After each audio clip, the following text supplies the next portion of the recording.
علی بھائی اگلا سوال ہے، کیا مسلسل 3 جمعے چھوڑنے والا کافر ہو جاتا ہے؟ اگر ایسا ہی ہے تو کیا اسے دوبارہ کلمہ پڑھا کر مسلمان کرنا پڑے گا؟ اگر ہاں تو پھر اس نے نکاح کا کیا ہوگا؟ پلیز اس حوالہ سے کوئی ریکارڈنگ کروائیں، کیونکہ پریکٹیکلی مسلمانوں کی اکثریت اس جرم عظیم میں مبتلا ہے۔ انا للہ و انا الیہ راجعون۔ انا للہ و انا الیہ راجعون۔ دیکھیں یہ جرم اسی لیے ہو رہا ہے کہ امت کو کہانی کرا دی گئی ہے کہ جس نے ایک دفعہ بھی کلمہ پڑھ لیا ہے اب جنت اس کی گارنٹیڈ ہے، جو مرضی کرتا رہے۔ اور یہ بھی چیزیں آؤٹ آف کانٹیکسٹ پیش کی گئی ہیں، یہ اس طریقے سے نہیں تھا۔ صحیح بخاری کی حدیث ہے، نبی صلی اللہ علیہ وآلہ وسلم نے فرمایا میری پوری امت جنت میں جائے گی سوائے اس کے کہ جس نے جنت میں جانے سے انکار کر دیا۔ تو پوچھا گیا کہ من ابا یا رسول اللہ، کس نے انکار کیا؟ تو آپ نے فرمایا کہ جس نے میرا حکم مانا وہ جنت میں جائے گا، اور جس نے میری نافرمانی کی اس نے جنت میں جانے سے انکار کر دیا۔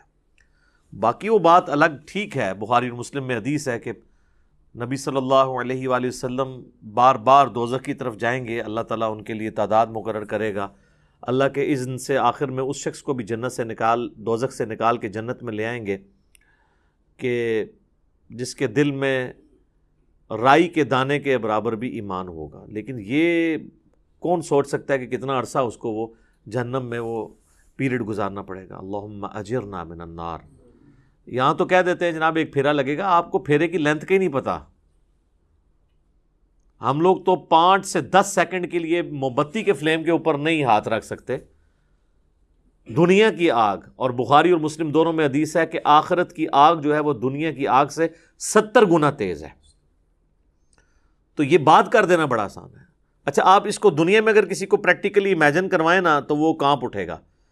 اگر کسی کو آ جائے نا کہ تمہیں ایک جمعے کی نماز چھوڑنے پر، یا ایک فجر ظہر عصر مغرب کی چھوڑنے پر، فجر چھوڑنے پر فجر سے لے کر ظہر تک ایک 10 بائی 10 کے کمرے میں رکھا جائے گا جس میں 100 کوبرا سانپ ہوں گے، 100 بچھو ہوں گے اور 100 اژدہے ہوں گے، بس صرف فجر سے ظہر تک تم نے وقت گزارنا ہے ایک نماز چھوڑنے پہ، تو وہ کانپ اٹھے گا اس تصور سے ہی، کیونکہ اس کو امیجن کر سکتا ہے۔ آخرت چونکہ دیکھی نہیں ہے تو وہ کہتا ہے بس ٹھیک ہے دیکھی جائے گی انشاءاللہ تعالیٰ، جو کچھ بھی ہے تیرے محبوب کی امت سے۔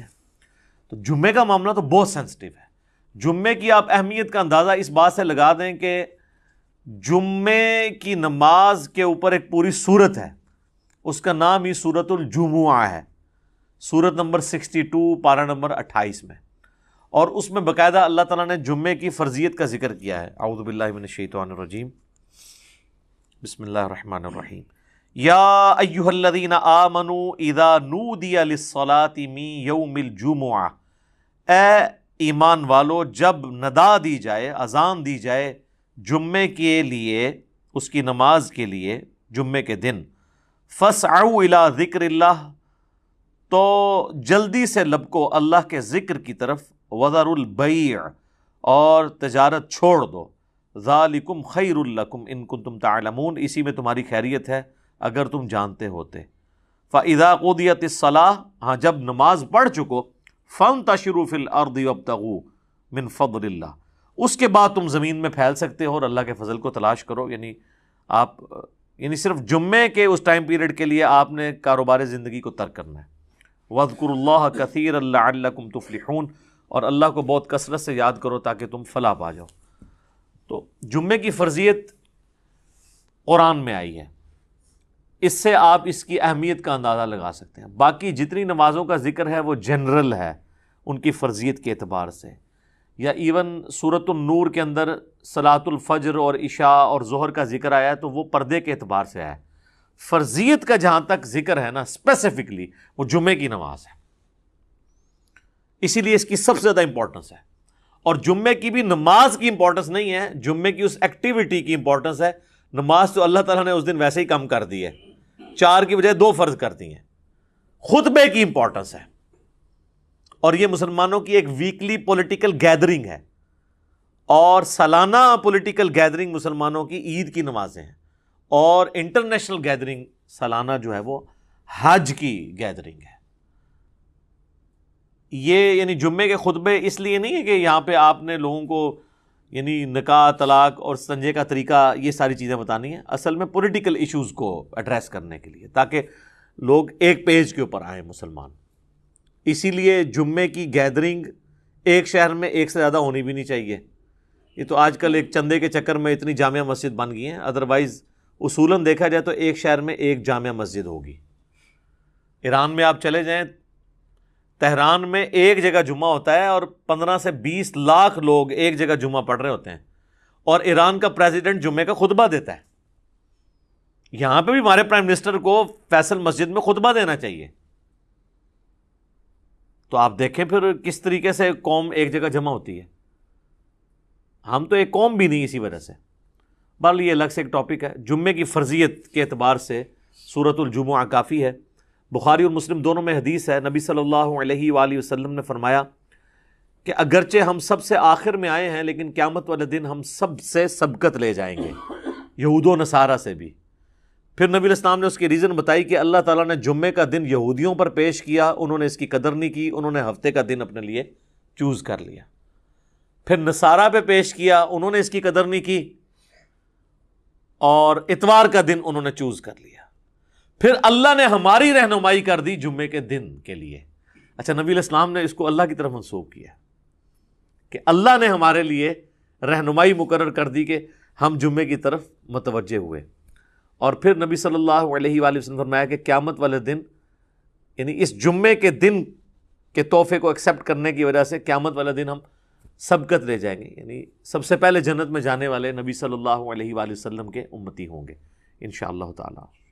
اللہم اجعلنا منہم، آمین۔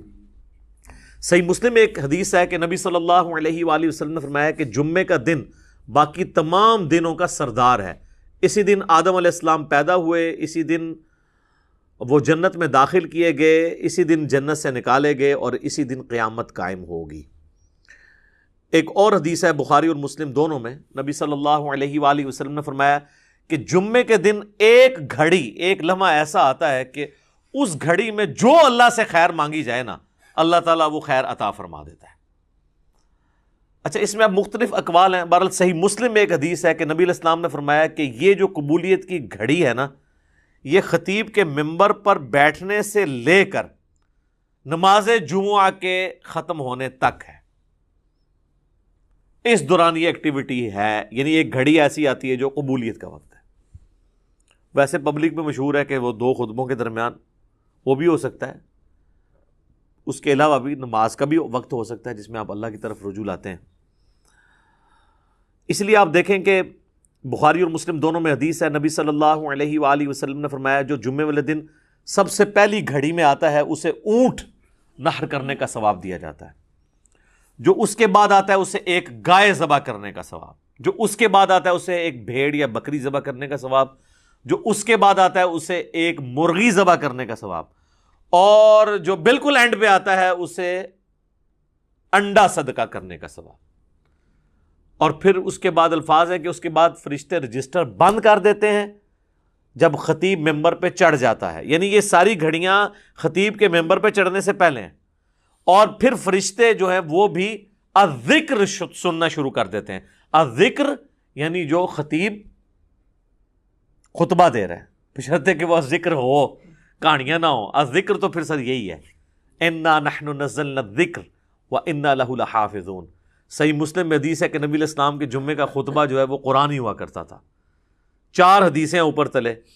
ایک صحابیہ کہتی ہے کہ میں نے حضور علیہ السلام سے جمعے کے خطبے میں اتنی دفعہ سورہ قاف جو پارہ نمبر 26 میں آتی ہے سنی کہ مجھے زبانی یاد ہو گئی۔ اب ہر جمعے میں وہ ظاہر تذکیر والی صورت ہے تو وہ الذکر سننا شروع کر دیتے ہیں۔ اور پھر اس کے بعد جو آتا ہے نا، پھر اسے نارمل صرف نماز کا ثواب ملتا ہے، جو ایکسٹرا آرڈنری ثواب ہے نا جمعے کا وہ ختم ہو جاتا ہے۔ اچھا، اسی حدیث میں الفاظ ہیں کہ جو پہلی گھڑی میں آئے اس کے لیے ثواب، پھر اس میں نبی علیہ السلام نے یہ بھی فرمایا کہ پھر جتنا مقدر ہو تم نماز ادا کرو، یعنی جمعے سے پہلے آپ 2 4 6 8 10 جتنی مرضی نفلی رکعتیں پڑھ سکتے ہیں۔ اچھا، اس میں ایک حدیث ضعیف بھی پیش کی جاتی ہے ابو داؤد کی کہ جمعے والے دن مکروہ وقت کوئی نہیں ہوتا، وہ روایتی کمزور ہے، اس کا تو آپ نے بہرحال خیال رکھنا ہوگا۔ وہ جو 5-7 منٹ ہوتے ہیں جب سورج اپنے ٹریک میں بالکل سینٹر میں ہوتا ہے. جسے آپ زوال کہتے ہیں وہ زوال نہیں ہوتا, وہ ضحبہ کبریٰ ہوتا ہے. زوال آفتاب تو کہتے ہیں آپ ظہر کا وقت شروع ہونے کو ہے, سورج گرنا شروع ہو جائے مغرب کی طرف, سینٹر سے ذرا سا ہٹے گا تو مکروہ وقت ختم ہو جائے گا. ایگزیکٹ سینٹر میں آپ سمجھ لیں وہ جو 5-7 منٹ ہیں وہ مکروہ وقت ہے. اس سے پہلے بھی آپ نفلی نماز پڑھ سکتے ہیں, اس کے بعد بھی ایگزیکٹ اس وقت نہیں پڑھ سکتے. تو جتنی مقدر ہو پڑھو. البتہ بخاری اور مسلم میں حدیث ہے کہ جب خطیب جو ہے وہ خطبہ دے رہا ہو نا تو پھر آپ نے 2 رکعتیں پڑھنی ہیں, اور اس وقت تک نہیں بیٹھنا جب تک وہ 2 رکعتیں نہ پڑھ لیں. یہ جمعے کے دن کا پروٹوکول ہے, عام نمازوں کے لیے نہیں ہے. اور 2 سے زیادہ پھر نہیں پڑھنی جب خطبہ شروع ہو جائے, کیونکہ اصل مقصد تو خطبہ سننا ہے. اور اگر خطبہ شروع نہیں ہوا تو صحابہ کا جو معمول ہے وہ کم از کم 4 رکھتے تھی جمعے سے پہلے, کم از کم 2 تو پڑھنی ہی پڑھنی ہے آپ نے. اور بعد میں صحیح مسلم میں آتا ہے کہ جس نے جمعے کے بعد نماز پڑھنی ہے وہ 4 رکعتیں پڑھے. 2 کر کے بھی پڑھ سکتے ہیں اور اکٹھی 4 بھی پڑھ سکتے ہیں, دونوں طریقے سے ثابت ہے. تو یہ جمعے کی رکعتیں میں نے بتا دی, یعنی ٹوٹل کتنی ہوئی 8. 2 سنتیں پہلے, 2 فرض اور 4 سنتیں بعد میں. اور اگر آپ نے پہلے 4 سنتیں پڑھنی ہیں تو پھر 10 ہوگی. تو نبی صلی اللہ علیہ وآلہ وسلم نے یعنی یہ ترغیب دلائی ہے کہ جمعے والے دن خطیب کے ممبر پہ چڑھنے سے پہلے پہنچ جائیں. اب حنفیوں کی چونکہ تقریر انہوں نے لادہ کر لی ہوئی ہے تو حنفیوں کے لیے یہ نہیں ہوگا کہ عربی خطبہ سننا ہوگا. وہ بھی جب ممبر پہ خطیب چڑھتا ہے نا اردو خطبے کے لیے, تو اس کے بعد رجسٹر ان کے بند ہو جائیں گے. اب چونکہ انہوں نے اپنے پبلک کو پڑھایا ہوا ہے کہ یہ تقریر جو ہے یہ لادہ سے ہے, اصل عربی کے خطبے ہوتے ہیں, پھر لوگ کہتے ہیں پھر اصل ہی آگے سنیں گے جو ہمیں بھی سمجھنا ہے. اور معذرت کے ساتھ جو پڑھ رہے ہوتے ہیں ان کو بھی نہیں سمجھ ہوتی کہ وہ پڑھ رہے کیا ہیں. حقیقت بات ہے, کئی جو ائمہ ہیں آپ ان سے کہنا یہ جو تم نے عربی خطبہ پڑھا اس کا ترجمہ بتاؤ کیا ہے.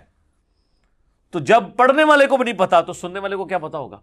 اس لحاظ سے اہل حدیث نے یہ ٹھیک کیا ہے کہ انہوں نے خطبے تو 2 ہی رکھے, اور اللہ کی حمد اور درود کو عربی میں رکھا, باقی انہوں نے جو واعظ اور تقریر جو مقصد تھا تذکیر کرنا اسے اپنی نیٹو لینگویج میں کر دیا, اردو کے اندر, انگلش کے اندر. یہی طریقہ ٹھیک ہے. تو حنفیوں نے وہ تقریر ایک تیسرا خطبہ ایڈ کر دیا, اور وہ بھی پھر بیٹھ کے شروع ہو گیا. حالانکہ خطبہ تو کھڑے ہو کے ہوتا ہے جمعے کا, بیٹھ کے تو آپ دے نہیں سکتے, اور اس میں آپ نے سہارا لے کے کھڑا ہونا ہے. وہ کھڑا سہارا ہو کے اس لیے ہوتا ہے کہ تقریر تھوڑی لمبی ہو تو آپ مطلب سہارا لے سکیں. انہوں نے بیٹھ کے خطبہ شروع کر دیا, تو یہ بھی ایک خلاف سنت چیز ہے. بہرحال جمعے کی نماز کی امپورٹنس اس حوالے سے آپ نے ذہن میں رکھنی ہے. باقی جمعے میں جمعے کی نماز اور اس کی تقریر کے علاوہ 2 اعمال ایسے ہیں جو اسپیسیفکلی اہمیت کے حامل ہیں. المستدرک للحاکم میں صحیح سند سے یہ حدیث ہے, مشکات کے اندر بھی موجود ہے, کہ جو شخص سورۃ الکہف کی تلاوت کر لے جمعے کے دن تو اگلے جمعے تک اس کے لیے ایک نور اللہ کی طرف سے مقرر ہو جائے گا.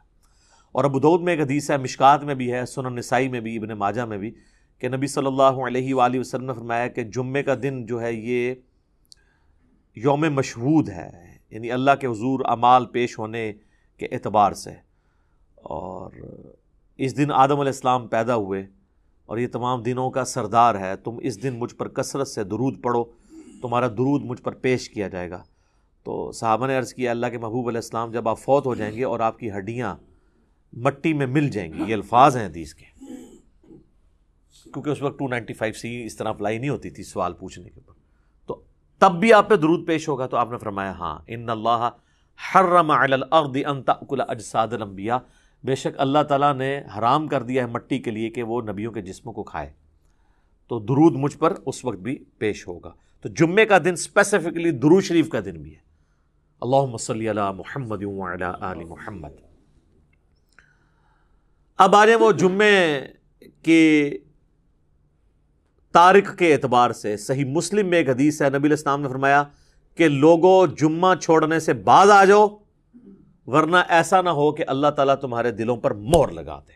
اور یہ مہر وہ ہے صم بکم عمی فہم لا یرجعون, ختم اللہ علی قلوبہم وعلی سمعہم وعلی ابصارہم والعیاذ باللہ تعالی. اور جامع ترمذی میں حدیث ہے جس نے مسلسل 3 جمعے چھوڑ دیے اللہ تعالیٰ اس کے دل پر مہر لگا دے گا. اچھا, اسی وجہ سے یہ پبلک مشہور ہے کہ 3 کٹھے نہیں چھوٹنے چاہیے. اندازہ کریں آپ, ان کو پتہ ہی نہیں ہے کہ یار مطلب صرف جمعہ ہی ہے مسلمان کے لیے, 3 نہیں چھوٹنے چاہیے.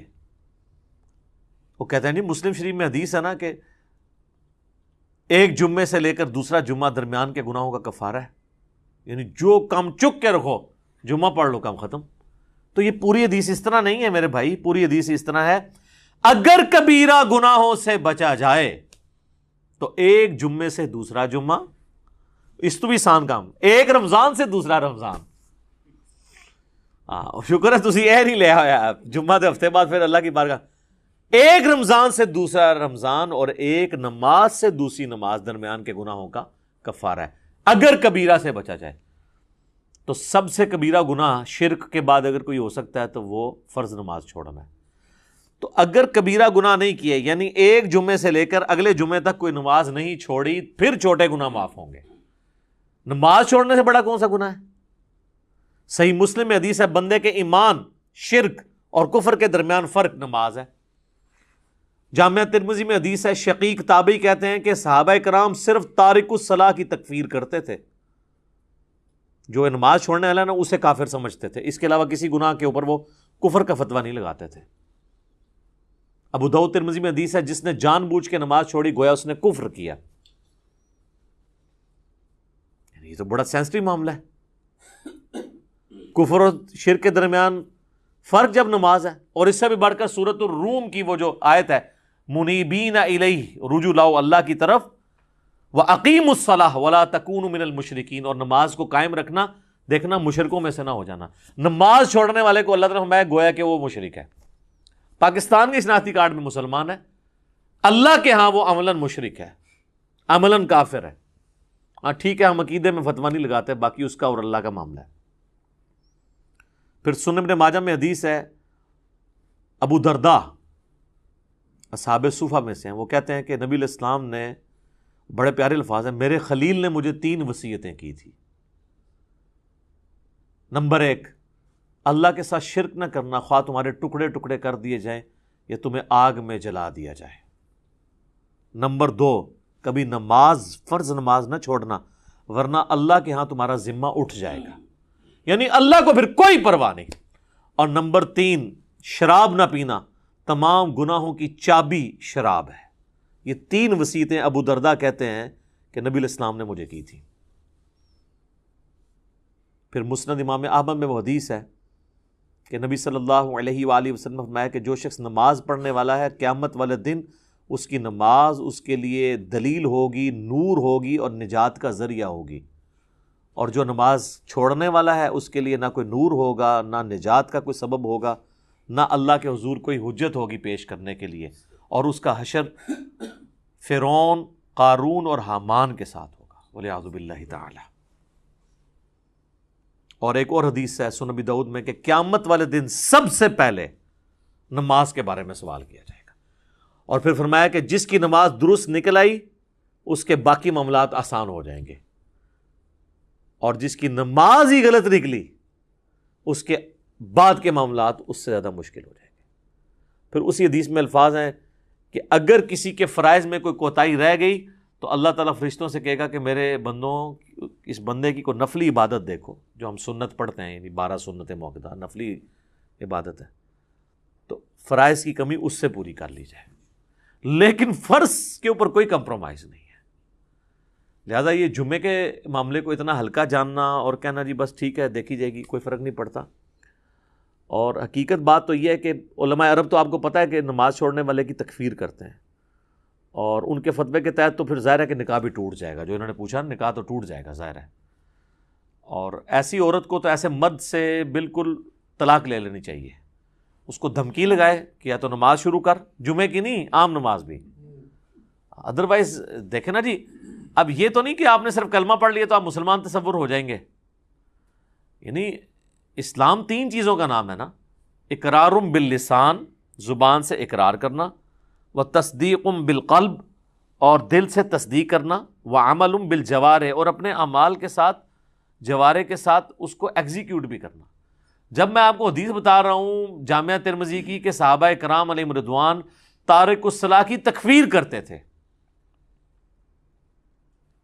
آپ نے عمر سیریز میں نہیں دیکھا کہ جب وہ جاتے ہیں جو مرتدین قبائل کی طرف، جن کی طرف ان کو خبر ملتی ہے کہ یہ مرتد ہوئے ہیں، تو وہ کہتے ہیں اذان دو. جواب میں اگر وہاں سے اذان کی آواز آتی ہے تو وہ پھر حملہ نہیں کرتے تھے، اور نہیں آتی تھی تو پھر وہ، یعنی وہ ان کے لیے جو ٹیسٹر انہوں نے رکھا ہوا تھا نا، چیک پوائنٹ، وہ نماز تھی.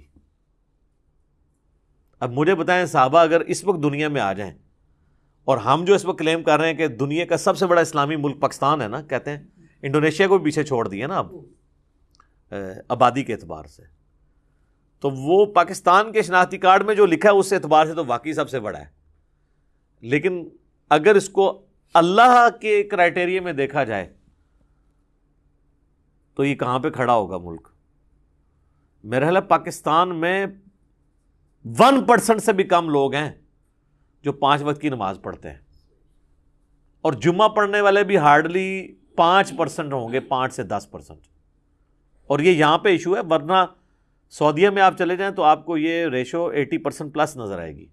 انڈونیشیا, ملیشیا میں 80% زیادہ لوگ عام نماز بھی پڑھتے ہیں. جمعہ چھوڑنے کا تو کوئی تصور ہی نہیں ہے وہاں پہ, کیونکہ وہاں پہ فقہ شافعی, اور فقہ شافعی کے تحت جو نماز نہیں چھوڑتا وہ کافر ہے.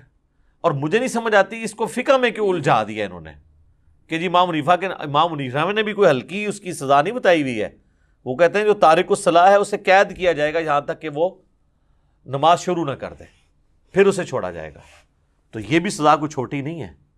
باقی 3 ائمہ تو کہتے ہیں کہ اسے قتل کیا جائے گا, وہ مرتدی اسے تصور کرتے ہیں تارک الصلاح کو.